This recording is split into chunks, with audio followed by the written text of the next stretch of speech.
सहनाववतु सहनौ भुनक्तु सह वीर्यङ्करवावहै तेजस्विनावधीतमस्तु मा विद्विषावहै। ॐ शान्ति शान्ति शान्तिः। गुरुर्ब्रह्मा गुरुर्विष्णुः गुरुर्देवो महेश्वरः गुरुरेव परं ब्रह्म तस्मै श्री गुरवे नमः। तस्मै श्री गुरवे नमः।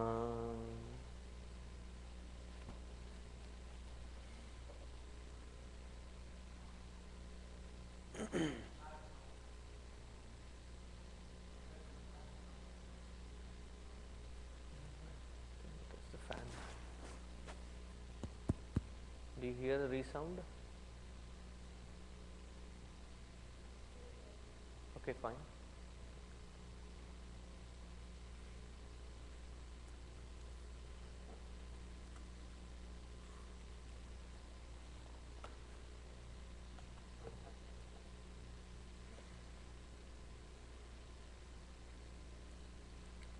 The fourth Yajush of the third Anuvaka.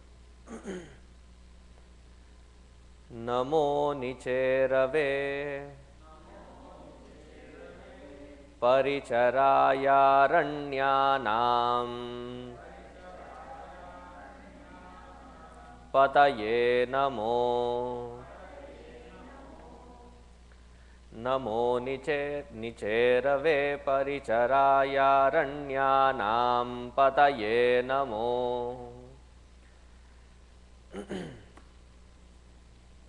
नमो निचेरवे परिचरायारण्यानां पतये नमो।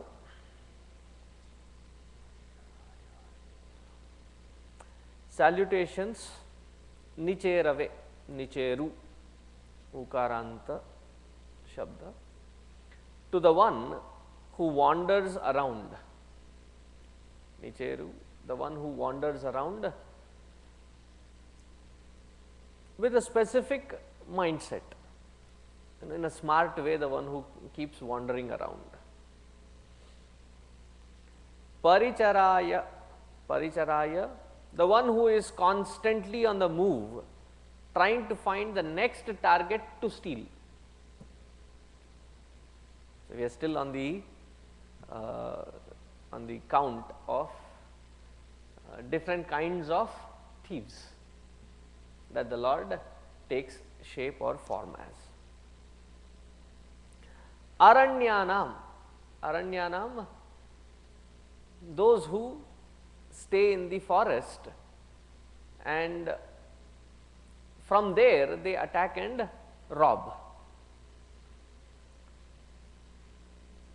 Usually these are the ones who come in and wear oily stuff on them, and they quickly slip into the forest, leaving no tracks. Usually the forest dwellers who are in need of certain things, they come in, rob and run away.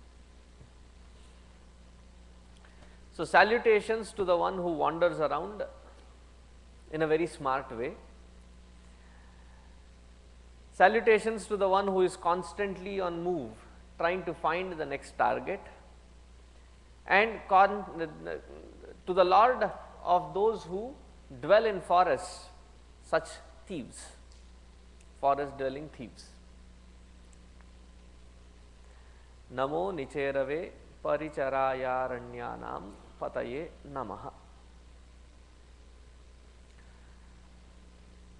Arani, Arani means wood or tree. Aranya means filled with such trees. Arani is wood or tree. Aranya means filled with forest. Filled with such things, therefore forest is called Aranya. Aranya, the one who lives in the forest. So such category of thieves are called Aranya. Those who are constantly on the move to find the next target. Pickpocketers. They keep looking out which pocket next to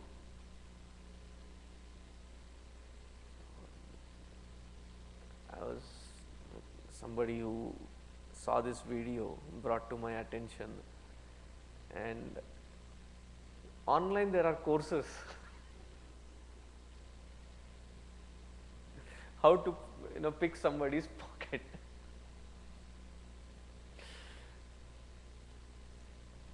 They will come and there are videos, you can watch them on videos and you can pick their pockets.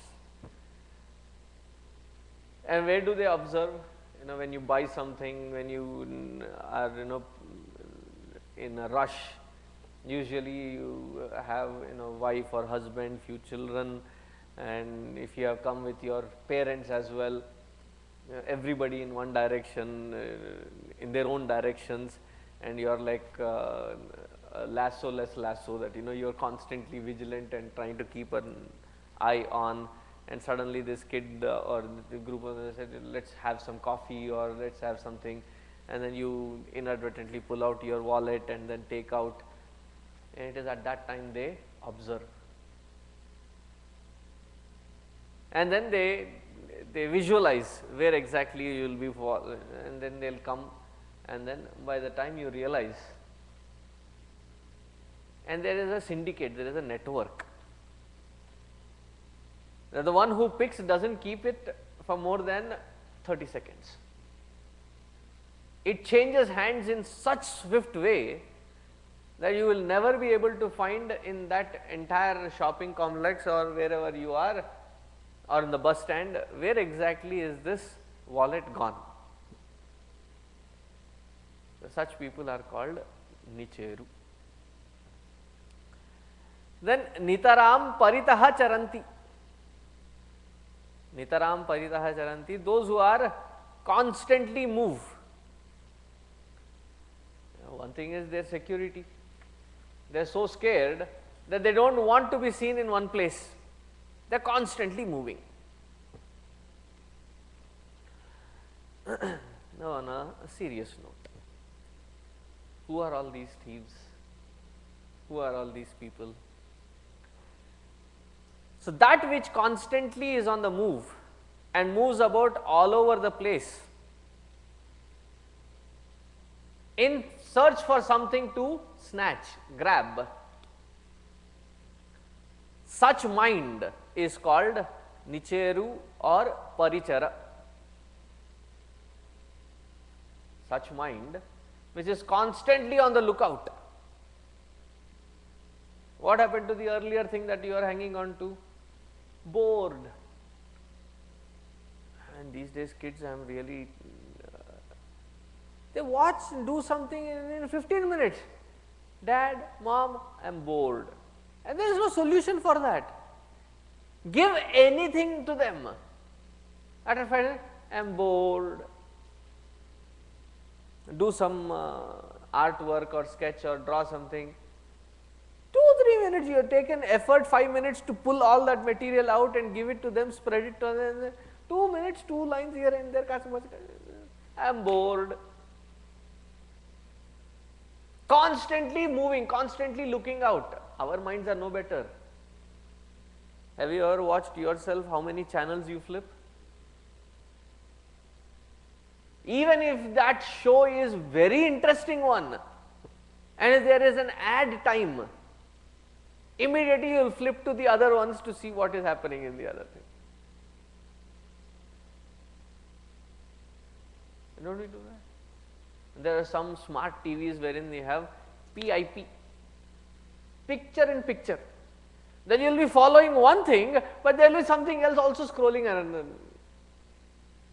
These are usually those people who have to accommodate for their spouses who are interested in that TV show, but they also have to watch the what you call stock or football.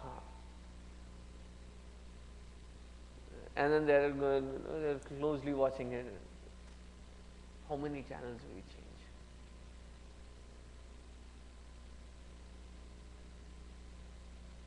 Constantly fidgety is the mind. Such mind is called Nicheru and Parichara. To such a jiva who has such mind, to that mind which is constantly dwelling in samsara aranya, and the samsara aranya is amazing.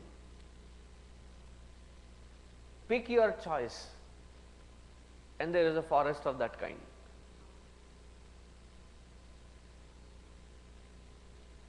Into the field of gadgets, gadget aranya.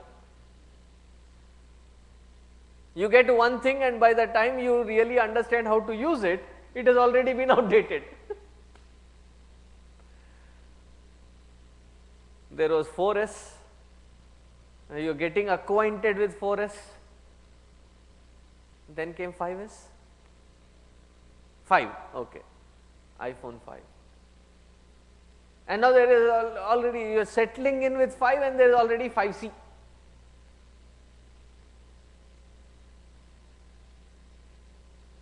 Colorful ranges.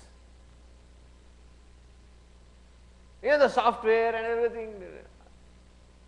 I think purposefully it all started with that Microsoft fellow, I think. Purposefully they will keep launching new versions, just so that they can maintain their market. That's how they make money. You have the aranya of gadgets. You go to the aranya of jewelry, aranya of clothes. I know somebody within our congregation who has about 300 sets of shoes. So I keep teasing her, get 65 more, so that each day you can wear one color, one shade. And he is also quite humorous. He says, Swamiji, I have been searching. When you really go for, after 300 you saturate, there are no more colors. Meaning what, if there are colors, you should have already bought it. So much is the aranya that even Adi Shankaracharya ji refers to the scriptures as Shabdajalam Maharanyam Chitta Brahmana Karanam. So you get interested into Vedanta. As such, Vedanta given even in English, it can be quite confusing. And then you keep seeing that each word can be broken up into various things and various meanings, various beautiful aspects can be brought out. Then the interest goes into Sanskrit. And you learn basic Sanskrit and it is still not satisfying, then you start Ashtadhyayi. Ashtadhyayi, they say it is too difficult, let's start with Laghu Ashtadhyayi, a smaller version of it. And then you, while studying Sanskrit, you come back to Vedanta and you get interested into Shankara Bhashya, and in Shankara Bhashya he talks about Nyaya, Tarka, Mimamsa. And you open those things in, Google it up and open it and say, Nyaya is its own aranya, Tarka its own aranya, Mimamsa, Ari Bapre. If it is Purva Mimamsa, which is Karma Kanda,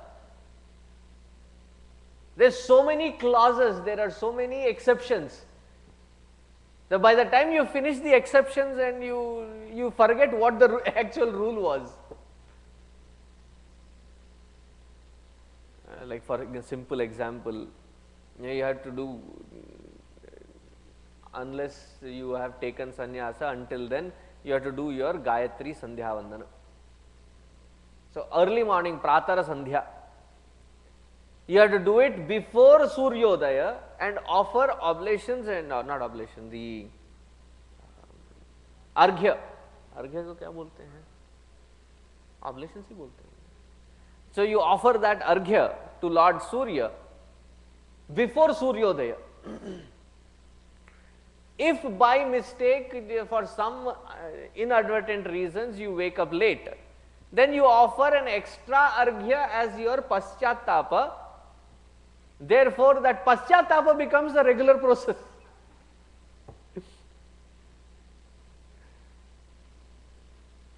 And if it is after certain prahara, and then you end up having to do your Gayatri mantra, like you are a Vaidya and you had to attend to somebody and Suryodaya has already happened, and then you have to come back, and then there is some Pratyamnaya. So there are so many if clauses, and to understand each one of those if clauses, then you have to read different kinds of Grahya, Apastamba Sutra, Grahya Sutra, and all these different kinds of sutras, and they are all voluminous books to understand each one of those clauses.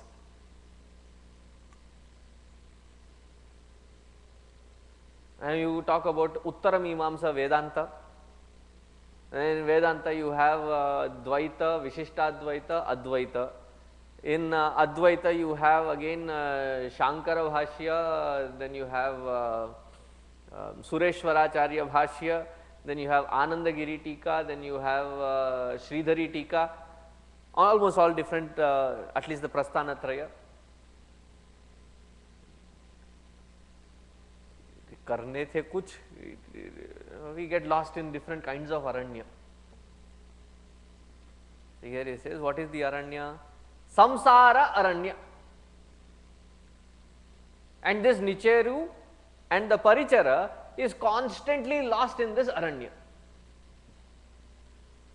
And the most difficult part is that when you get lost in this aranya and by mistake you find somebody for direction and you ask them, "Bhaiya, kahan se jana hai?" The only answer that you get is, "Main bhi shahar mein naya hu."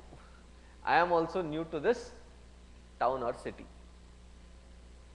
You know, in cities like Bombay, Delhi, if you ever get lost and you end up asking somebody, this is one constant answer that you will get.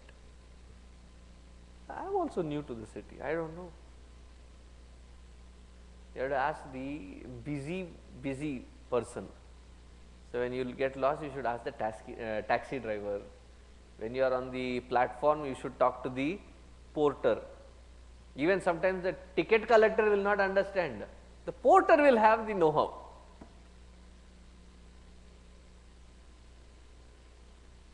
Have you ever, I am sure you have gone to New York and that subway system, the grid to understand. Yeah. And there are levels. And you get down there and then you are looking in the Brahmana Karanam. You are lost. And if you get enticed in name, fame, lokeshana, putreshana, vitteshana, even though you cannot afford it, just because you have to mingle with the crowd, mingle with your and then the kinds of things that you aranya, nicheru and parichara.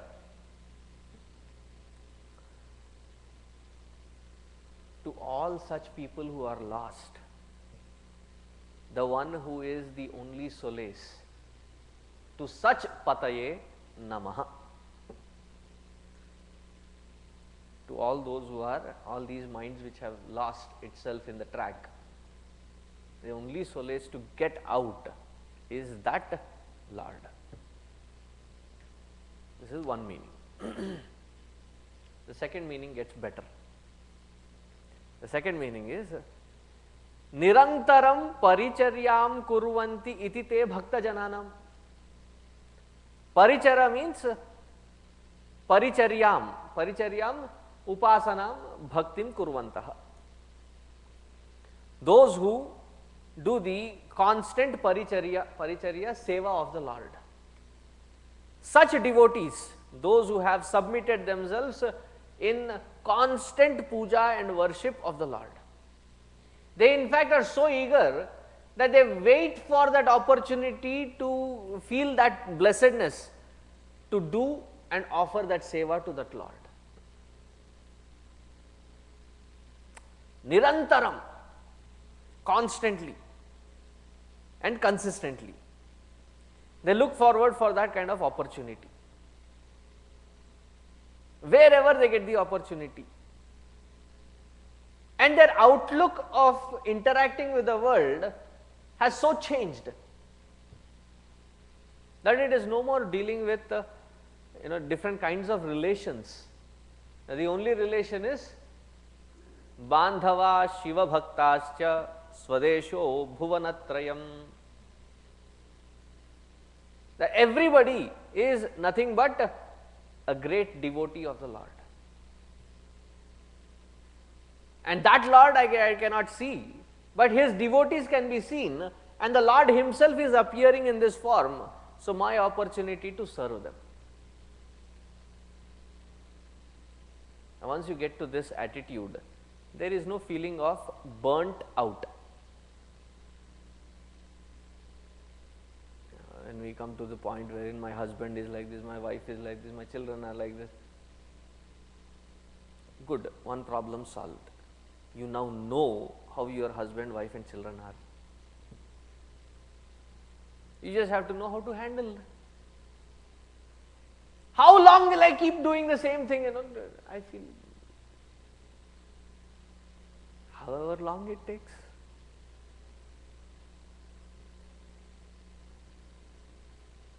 Because it is not for changing them, it is for an opportunity for you to serve. Serve not the husband, not the wife, not the children, but that Paramatma in that form. Nicheru.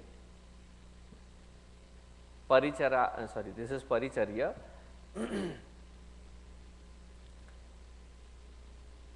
And sometimes what do?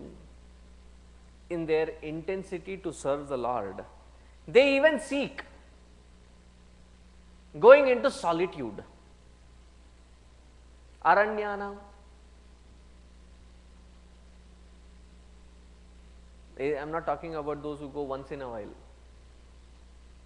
a pleasure trip. These are those who go into the forest for good, to completely dedicate their life and time. So all the sannyasi, all the vanaprasthi, all the yogi, muni, dhyani, they are all the aranyana.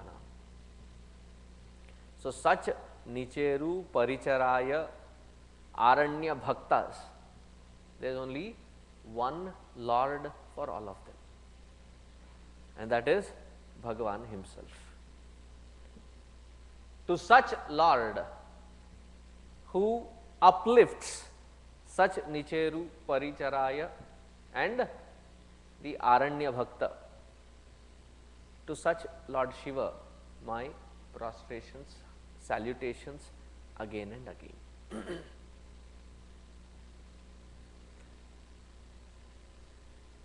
Now going in a totally different meaning.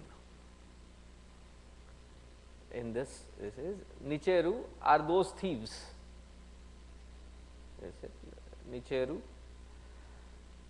who serve in a master's house. They are servants, but what kind of servants are they? Who wait for that opportune moment wherein they can rob their masters of their wealth, money, jewels. They can rob. They have to wait in that greed for such opportunity. Such ones are called nicheru. Similarly, the Lord, the Antaryami, he is sitting right in our heart as a nicheru. And what is he doing? He is also waiting eagerly. He is settled in every jiva's heart, and he is also eagerly waiting for that opportune moment to rob the jivatva and the ajnana of that jiva. To such nicheru, nicherave, my salutations and prostrations.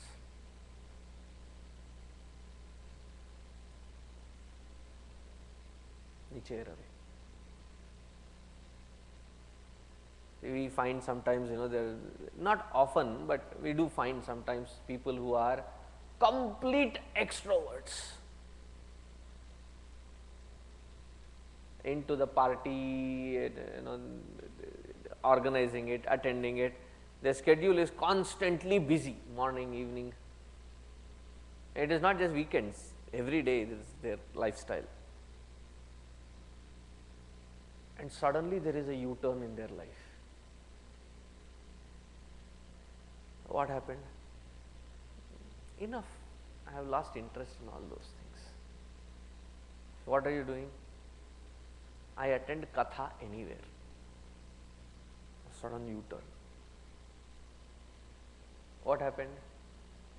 It is this Bhagavan as Nicheru has snatched away all that from that jiva and put him on track.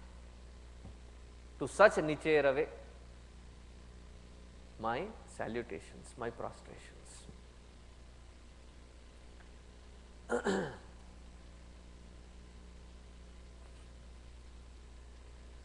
Then there are the Paricharaya. Paricharaya, what do? They go into busy malls, busy shops or shopping lanes, and they are constantly watching out. To do what? To lift from the shop. Such ones are called Paricharaya, shoplifters. Sometimes this habit is quite, even with those people who have everything, they are so habituated to it. Kleptomaniac. उनका भी एक नामकरण हो गया. So such kleptomaniacs are called Paricharaya. Parichara. Now, in and through this entire matter of this, matter envelopment of this universe, that who exists as the Upadana Karana. Upadana Karana, there are two causes for the entire creation. Nimitta, Upadana, Karana. Upadana is the material and Nimitta is the intelligence to convert that material. And Paramatma is considered as both, Nimittopadana, Karana. Sometimes they add one more Karana, they say Nimitta Upadana Karana Karana.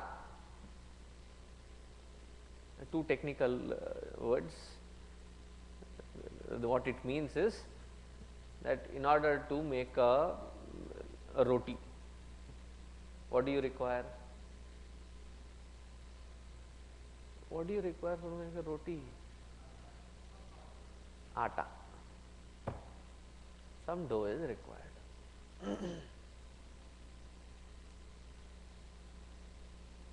Just because you have the dough, the wheat flour or whatever is there, do you think it will turn itself into dough, it will turn itself into roti? One of my amusing factors when I go to Central Market is to watch that roti maker they have. Stand there and watch. Even in that so-called automated process, because the dough making machine makes the dough and throws it out,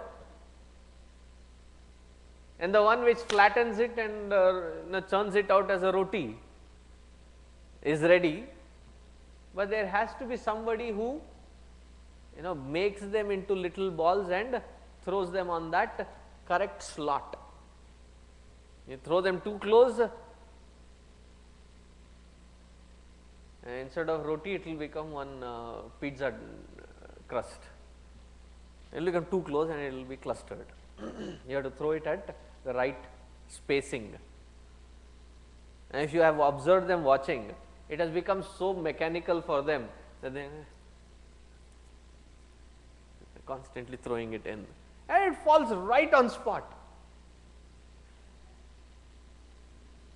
Tala. And that reminds me of, have you seen in India when people are mason, when they work, at such precision, Bapre. There is a chain and they are throwing 2 to 3 bricks at one stretch.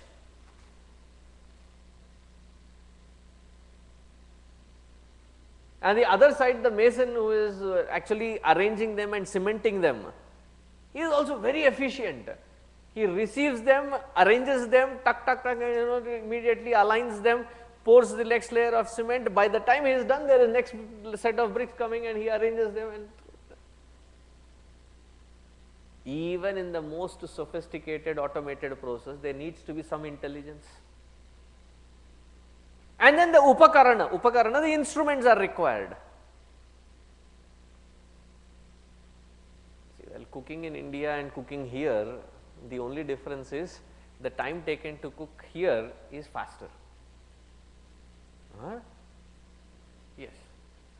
The upakarana, the various instruments, if you know how exactly to use them, you can conserve a lot of time and energy. What you end up doing with that time and energy is totally different case. It is faster. So, you need a parikara, the upakarana.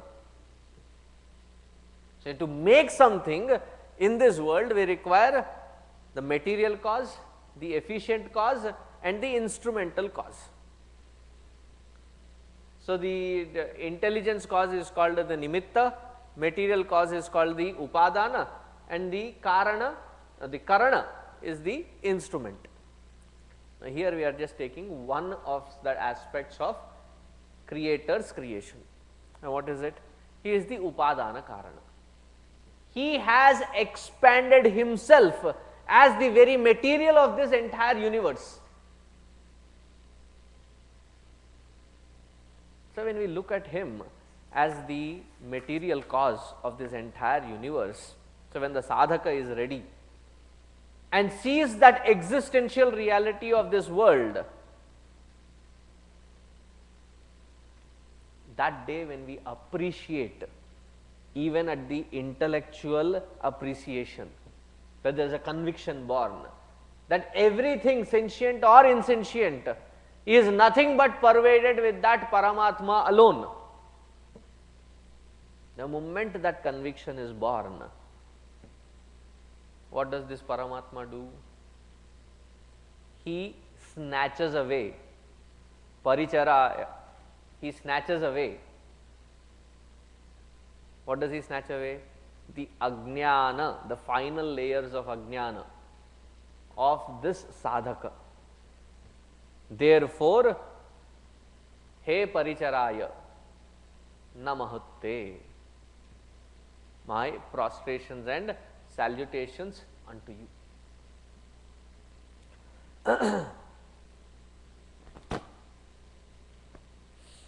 Now, the last one, aranya. So, during different yatras, during different journeys, especially when in earlier days, he had made a trip to Kashi, that too by walking all the way from south up to Kashi. So, it is almost like bidding farewell for them for the final time. If they come back, they come back.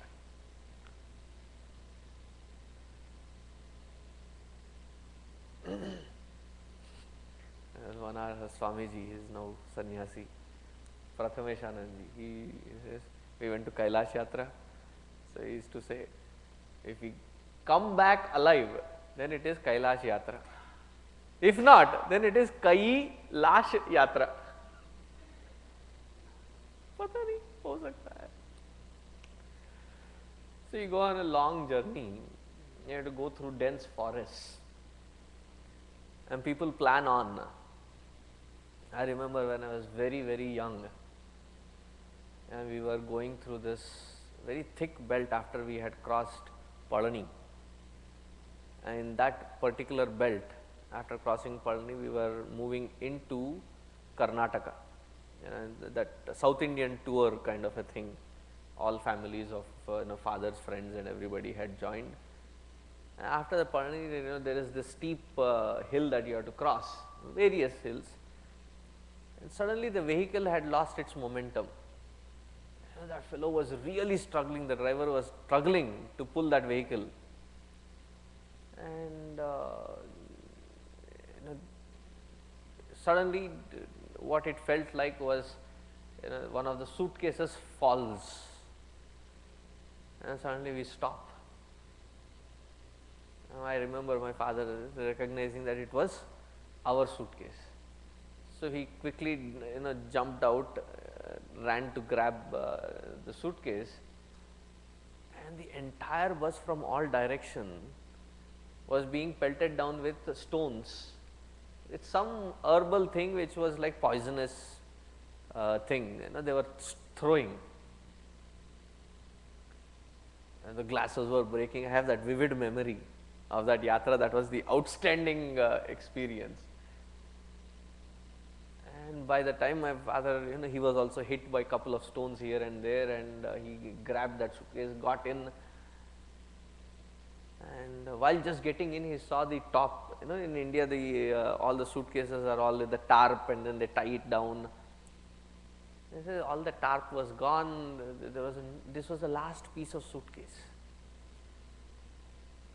Somehow the driver got through the thing, and we reached to the next town. This was just in the twilight, 5:30, 6 o'clock, just setting sun, getting darker, and we were attacked. And we saw these people with all the, they were smeared with some oily stuff, and we went to the police station, and the police there said, glad that you made it out of that place.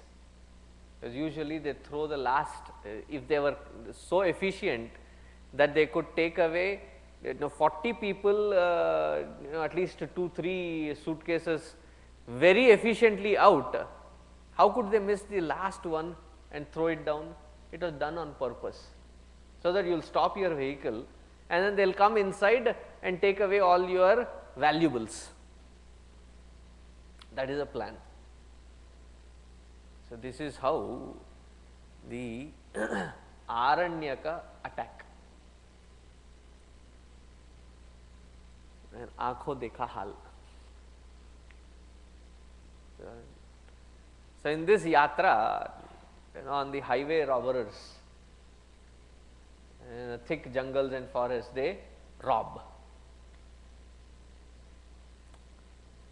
Similarly, the jiva going through one life to the other, and this meaning is very beautiful, pay attention. The jiva going through one life to the other, he is performing his yatra of life. He who comes in the form of mrityu to this yatri, to make that as his final mrityu, he has even provided a providence for such people. Such is the place of Kashi.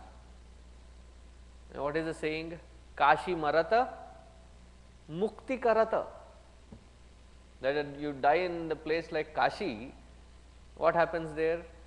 It is said that just when the jiva is going to die, Bhagavan gives him or her that knowledge, and he unbinds them, releases them from whatever species, whether it is a dog or a cow or a cat or a human being, whoever is the being who die in Kashi, he grants them that mukti in the final days.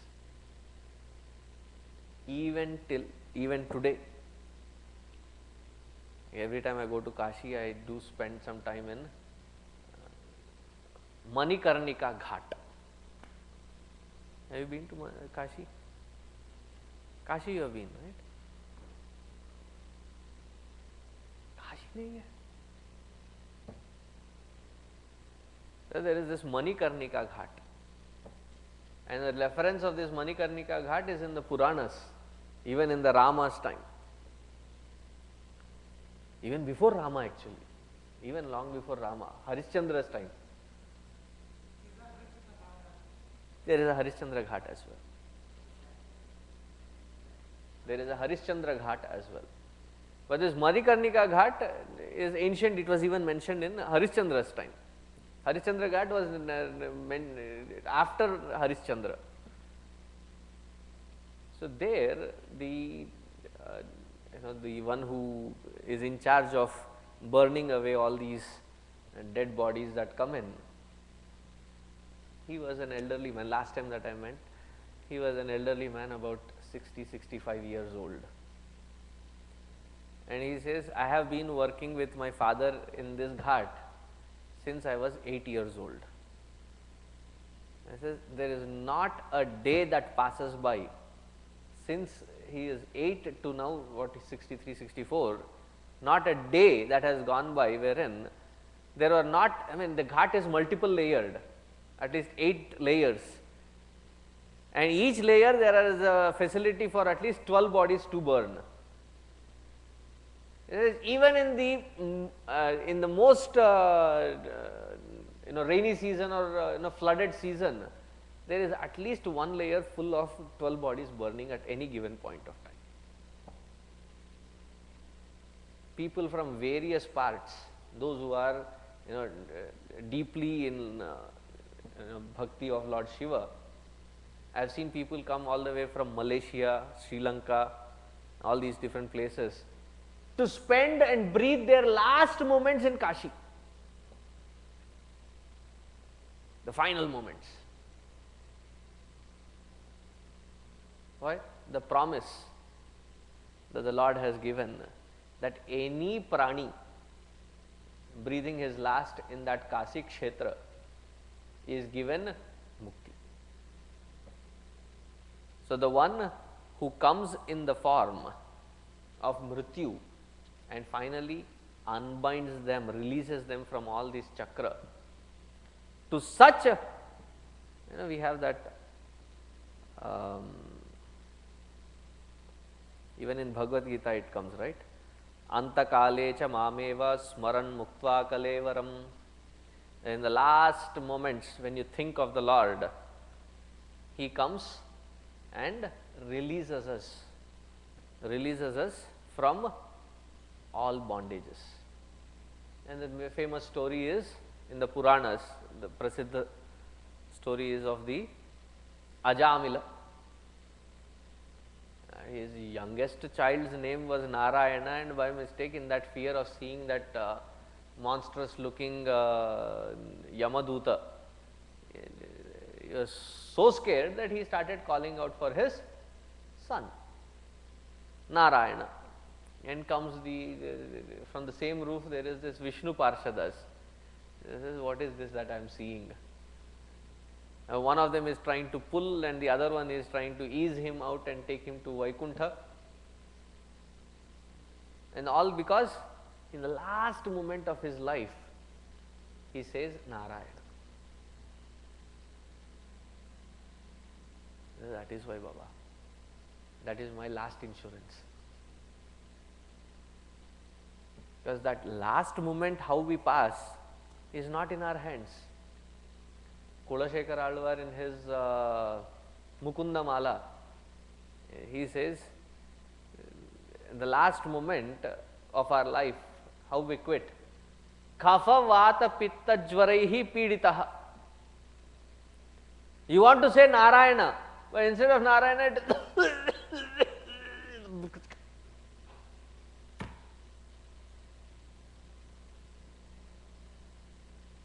what happens if you Alzheimer's? Suddenly your memory fails. That the practice of Namocharana, the name of the Lord, should be so intense that in spite of all these things, as a natural flow, what should come out is the name of the Lord. as natural and seamless as the child when he falls or hurts, the first thing that he says is Ma. That natural should be the cry for the Lord.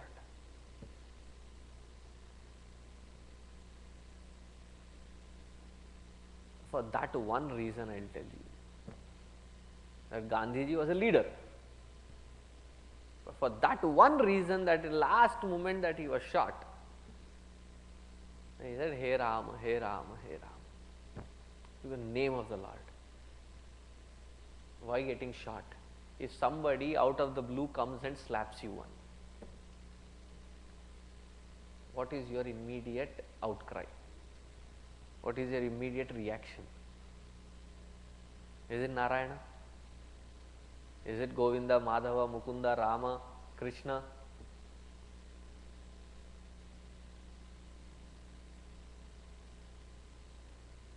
Instead, Abbe teri?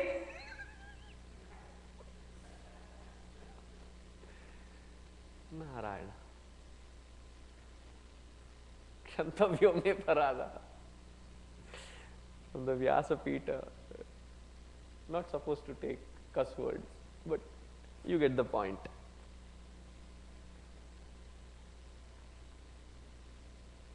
That at that moment when unexpectedly hit by the bullet, instead of saying, outcrying anything else, it was Ram, Ram, Ram. That shows the intensity of the sadhana in the earlier days.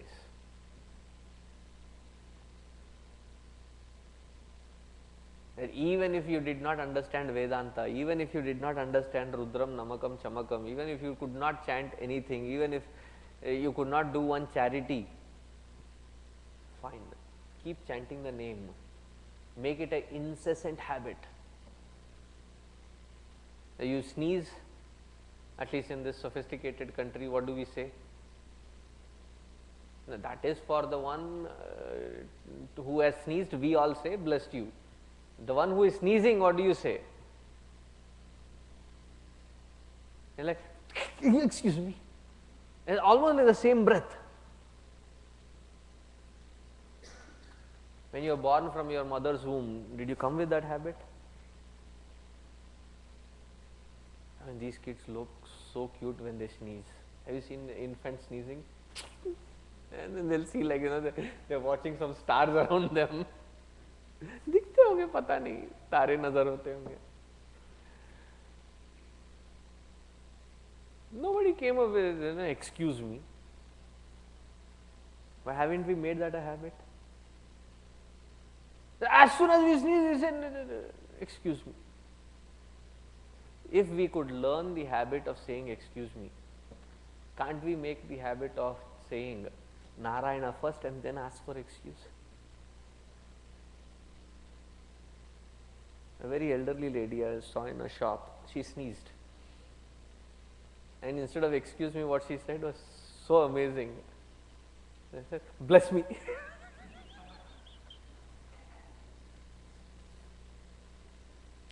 Very elderly lady, a Caucasian.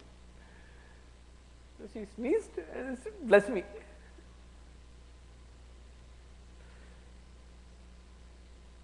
Take the name of the Lord incessantly. Whatever you are doing. Because that intensity alone is the protection at the last moment. Because that last moment, how it will come, nobody has a clue.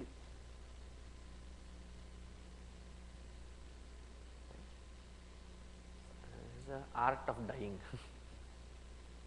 We keep talking about art of living, but this is art of dying. How prepared are we?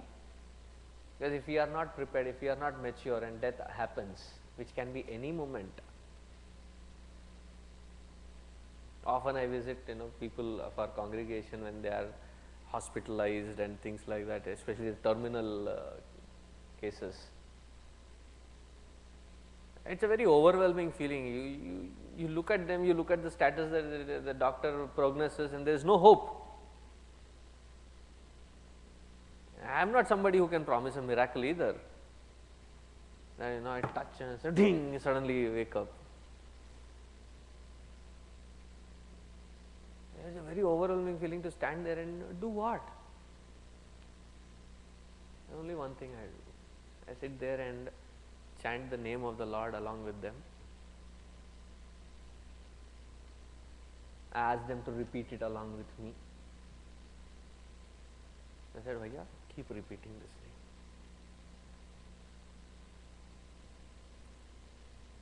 Constantly, incessantly keep repeating this name.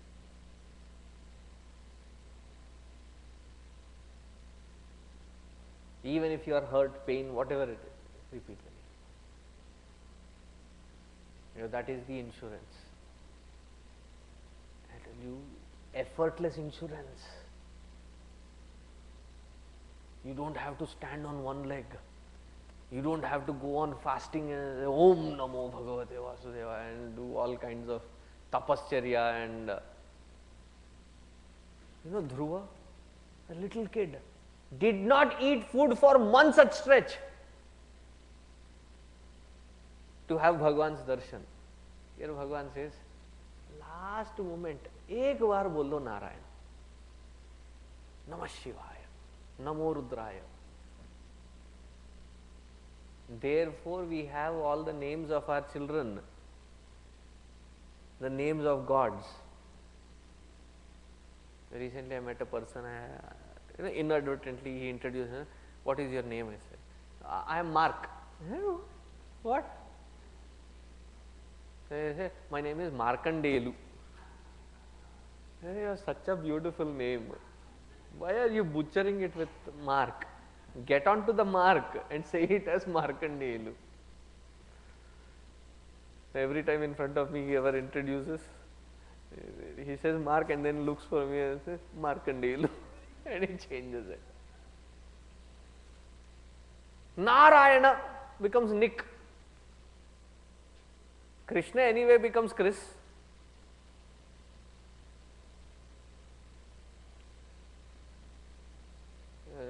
Recently, after getting Swami Sarveshananda, can we call you, the youth?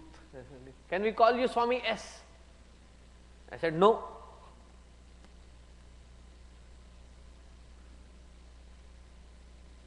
Pura naam bolo. It's too big. Swamiji, simple. Swami S.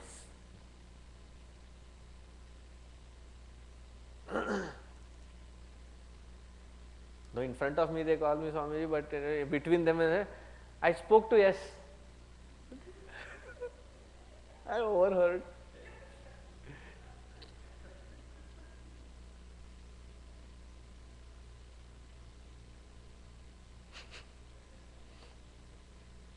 Gayatri becomes Gayi.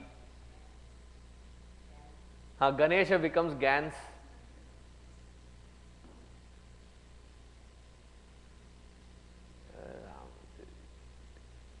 Insist to be called by the name of God which you have been given, so that they also get that punya. You also get the punya of hearing it again.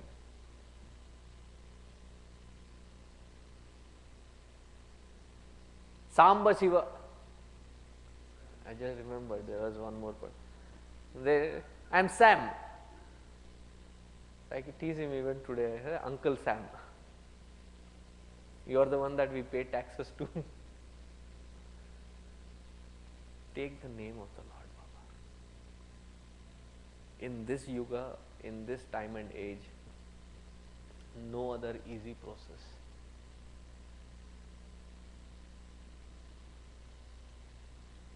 Have you ever done hiking? Hiking, a really treacherous mountainous path. Having reached the base on the top, now there is a last stretch. Now in that last stretch, there is a 80-degree inclination, and there is another path which takes you in an easier way. Which one would you choose?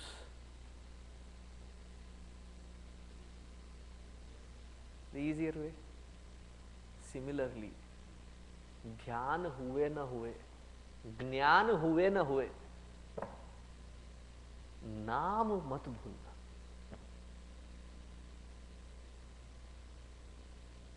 So there is a beautiful bhajan which Guruji often sings. He says, झूठ न त्यागा. You have not given up lying. मोह न त्यागा. Delusions have not been given up. नाम वचन क्यों छोड़ दिया, हरि वचन क्यों छोड़ दिया तूने, सत्य वचन क्यों छोड़ दिया तूने. It is like the poet is talking to his own mind. All these habits you are not ready to let go, and there is one samskara that was given. Why are you letting that go? Because that is the insurance for us. So after the art of dying, moving forward. नमस्कृकाविभ्यो जिगागम सद्भ्यो मुष्णतां पतये नमो. नमस्कृकाविभ्यो जिगागम सद्भ्यो मुष्णतां पतये नमो. Namah Srikavibhyo, salutations to the one who is wielding. Srikavibhyo, the one who is wielding Srika means Vajra, Vajrayudha. The one who is wielding a very powerful weapon. Jigagam Sadbhyo, the one, Jigagam Sadbhyo, the one who is desirous of destroying others purposefully. Jigagam Sadbhyo. Whether they are happy or not, whether they are content or not, whether they are at peace or not, they will make sure that you are not happy. They take it as a personal challenge. देखते हैं तुम आराम से कैसे बैठोगे. And usually they are not too far away. They are right in one roof. Shripati, Srimati, the biggest example. Though may not be the one sitting here, talking of the others. It is just my insurance policy out of this class.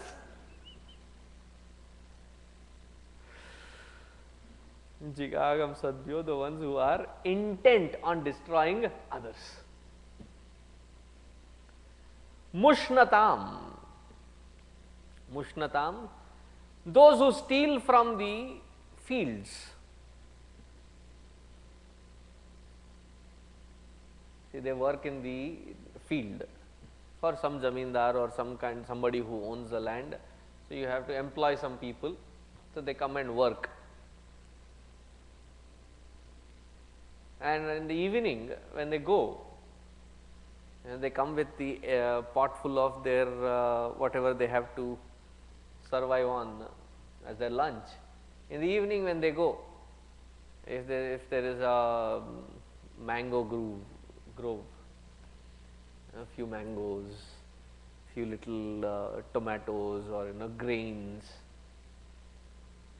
they steal. So such ones are called Mushnatam, meaning without permission, those who pluck flowers, fruits and grains from others' fields, others' gardens are called Mushnatam. So have you ever plucked flowers from other garden? Because this is one sin that I know I have committed enough. Growing up, there was a certain period, 4 or 5 years, never purchased fruits from market. Our gang especially was known as the Mercator group. Papayas, Sitafal,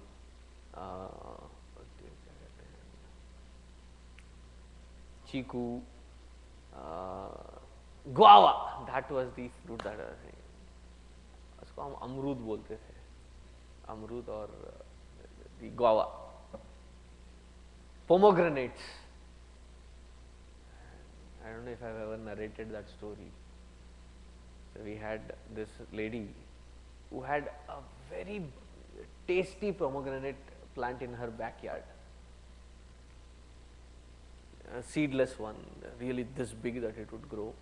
Very caringly she would nurture, but I don't think in those years that I was there or our gang was there, she ever got to eat even one fruit.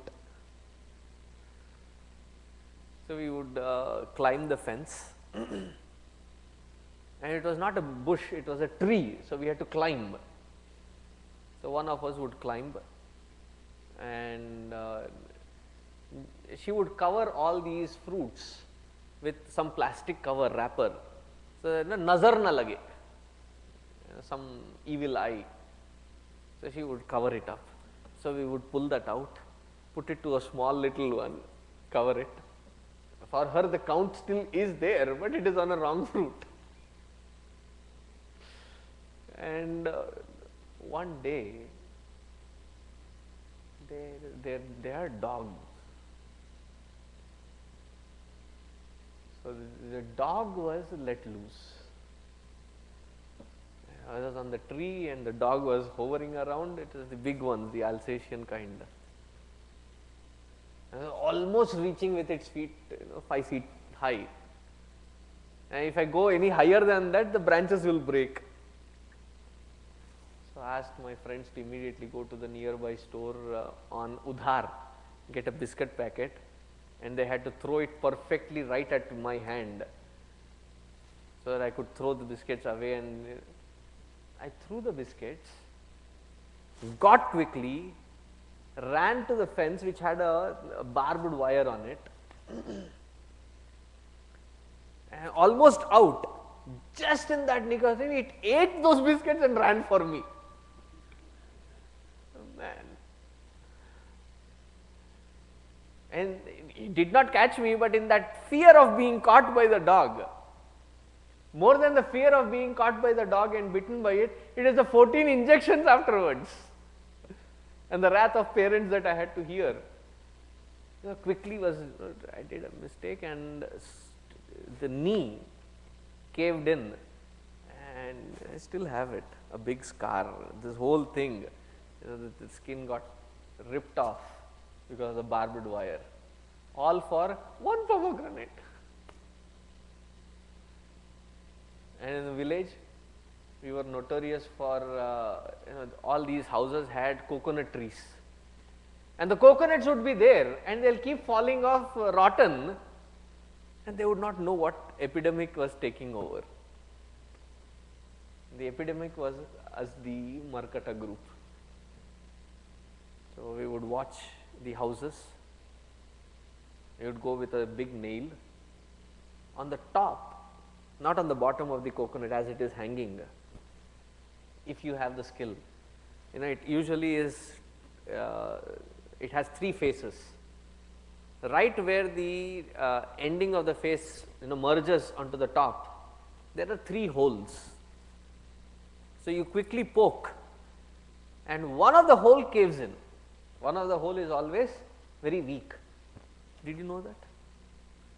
Even in the coconut that you get in the stores, one of the holes, if you just poke it, it will cave in, because that is where is the shoot of that coconut seed that shoots out from to become a plant.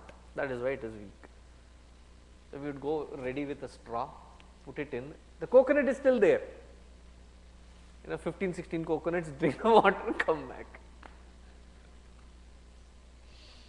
I am guilty of this one thing, mushnatam, steal others' fruits, grains and flowers from their fields. Mushnatam. Even for such, those who steal from others' fields, he is the Lord of them. Salutations to him.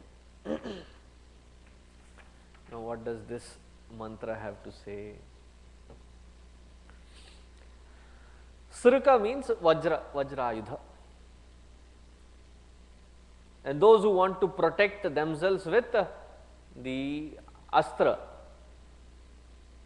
Is it the Astra? No, it is the Shastra. So those who want to protect themselves with this Shastra, they are called Srukavi or Srukayi. And those thieves who want to protect themselves with these dangerous weapons, to the Lord of them are salutations. Those who kill others, without any reason, just to rob them, they will first kill them and then rob them. Such thieves are called Jigagamsadbhyaha, Jigagamsu. Those who steal grains, fruits and flowers from others' gardens or others' fields are called Mushnata. So here the idea is, our body itself is the field. Through this body, mind and intellect, when we function in this world, we reap the bounty of fruits in the form of dharma and adharma. What we do ends up being righteous or unrighteous. There are no grey scales here, either or. For convincing yourself, you may have a certain idea. The funny thing is, when we judge the world around us, there we have black and white. When we look at ourselves, that is when we have grey scales. But in the eyes of dharma and adharma, there are no grey scales. Either dharma or adharma. For getting these different kinds of results, we borrow, or the Lord actually blesses each one of us. Where do we get the consciousness, the life spark? We borrow from Ishvara himself. From that Parameshvara himself we borrow it.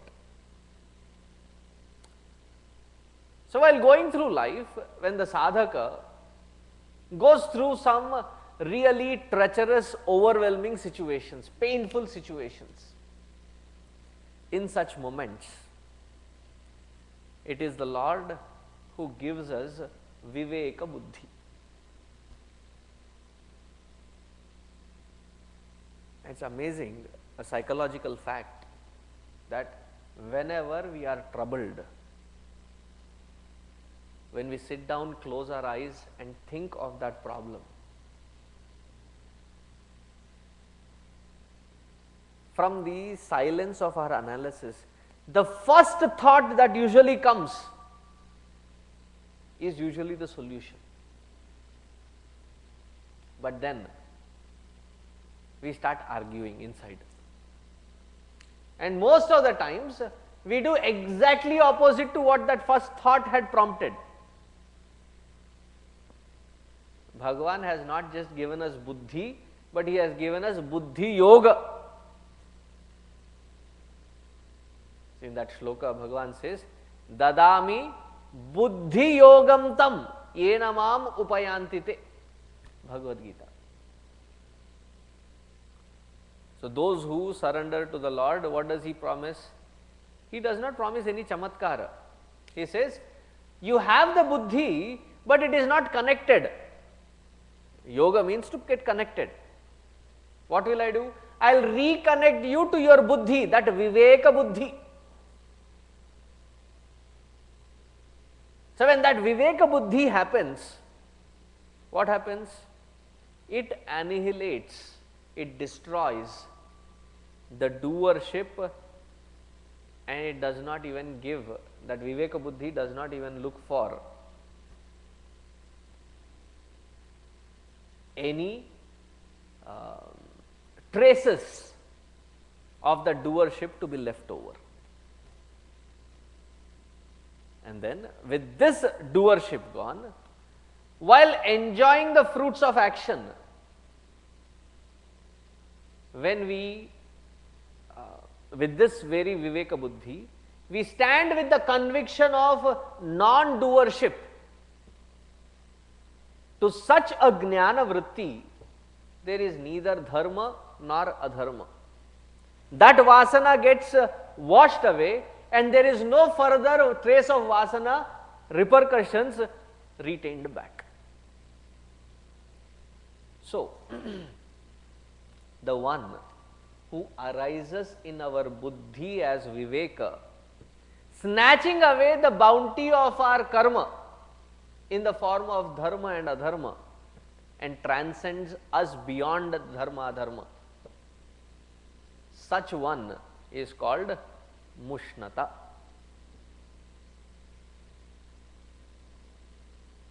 And he is always there with the Vajrayudha. He is there constantly seated in the mind with the Vajrayudha. And what is the Vajrayudha? It is the constant Vairagya, intense Vairagya.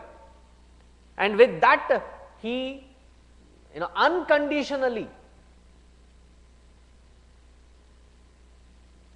robs us of killing the patterns of vasanas, destroying them. Therefore, he is worshipped as Jigagamsu, the Lord, the ultimate Lord who removes Ajnana, Jivatva, Vasana and the Dharma Adharma born thereof. So, to such Srikavibhyo, Jigagamsu and Mrishnata, to that Lord, our salutations, our prostrations and pranams always. May that Viveka Buddhi be born in each one of us. Srikavibhyo jigagamsadbhyo mushnatam pataye namaha. I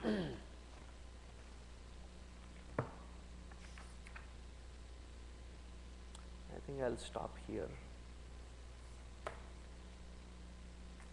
Today happens to be also the last day of the Yajna. I was supposed to continue it till yesterday, continue it till tomorrow, but I had to cancel tomorrow's, so we will be concluding it today itself. So, I will go and finish my responsibility there, and those of you who are here can come with Guru Dakshina. Om Purnamadaha Purnamidam Purnat Purnamudachyate Purnasya Purnamadaya Purnameva Vasishyate. Om Shanti Shanti Shanti. Harihi Om Shri Gurubhyo Namaha. Harihi